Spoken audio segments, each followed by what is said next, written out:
today. I just wanted to give my initial impressions on Eastward. It's effectively a homage to the old RPGs of the SNES era. Definitely inspired by Earthbound to some extent. There's even a little mini game that's definitely a nod to Earthbound within it. But anyway, this is a really cool game. I've only really just got past the introduction, but I'm already completely in love with it. You've got two main characters, and one of them's called John, the other one's called Sam. John works in a dig site, and Sam tags along with him initially. And the story kind of goes from there. I don't really want to say any more than that because I don't want to ruin it too much. But effectively, everyone's living underground, and anyone who thinks there's life above ground is considered a fantasist. Effectively, a crazy person of the town, and no one's allowed to go above ground either.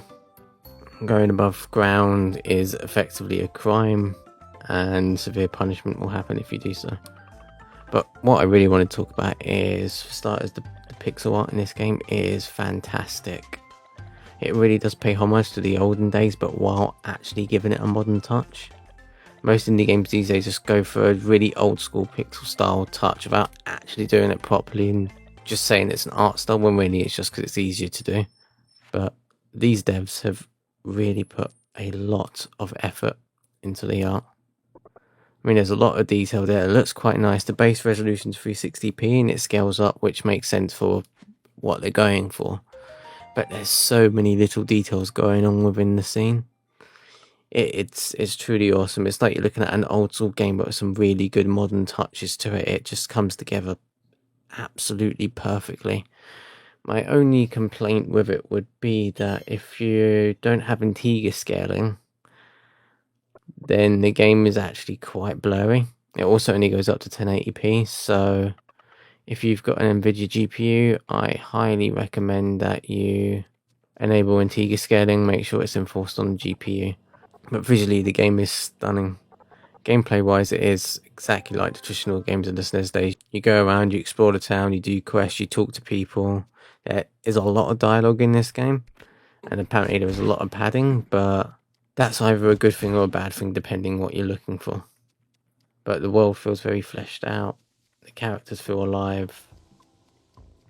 Everything just feels right. It's really giving me that good old vibe of the old games where there's actual art and love put into a game, where every single inch of it feels like it has thought. Every character feels like they have a purpose to be there.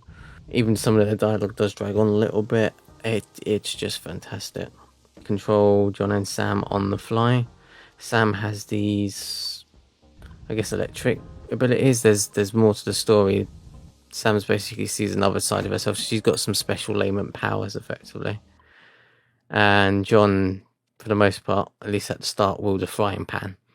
And the idea really is you stun with Sam and then go in and attack with John, as you can swap on the fly, and it feels really good. It's very simplistic combat, but it does the job and it feels quite good. There's weight to John, the attacks feel pretty heavy, which is good. They don't feel just a like spammy attack. And Sam does have a bar, so you do have to do some meter management, even if there isn't really too much there at the moment. But overall, it comes together really well. The music is absolutely fantastic. Don't want to spoil too much, but it really does. This whole package just does feel like labor of love to the SNES era JRPGs, and it really is great. It doesn't feel like it's taking too much of the problems with the old JRPGs with it. It feels like it is trying to modernize everything, get rid of the little things here and there that could do with sprucing up, but while still keeping that core. And it does an absolutely amazing job at that. If anyone's looking for an old school JRPG, then highly recommend Eastward. I heard it's around 15 to 20 hours or so in length with a bit of padding. Apparently there's not as much combat and puzzles as you'd like, but the puzzles that are here, as you'll see in some of the footage, they're basic, but they're fun. They're good enough. They're the right level of simple, but not too simple. and the puzzles you actually solve feel like they're grounded in the environment, which I love. They don't feel like they're just puzzles there for the sake of solving a puzzle. It actually all feels grounded within the environment. So very impressed with the puzzle work, very impressed with the music, impressed with the art. The animations are fantastic. You'll see some animations in the footage I've captured so far, and just the animations on Sam alone are just so adorable. It's absolutely perfect. They've done an amazing job here. Absolutely cannot recommend this game enough. If you like the old school JRPGs of the SNES era, then this is absolutely up your street. I can't see any reason not to buy this.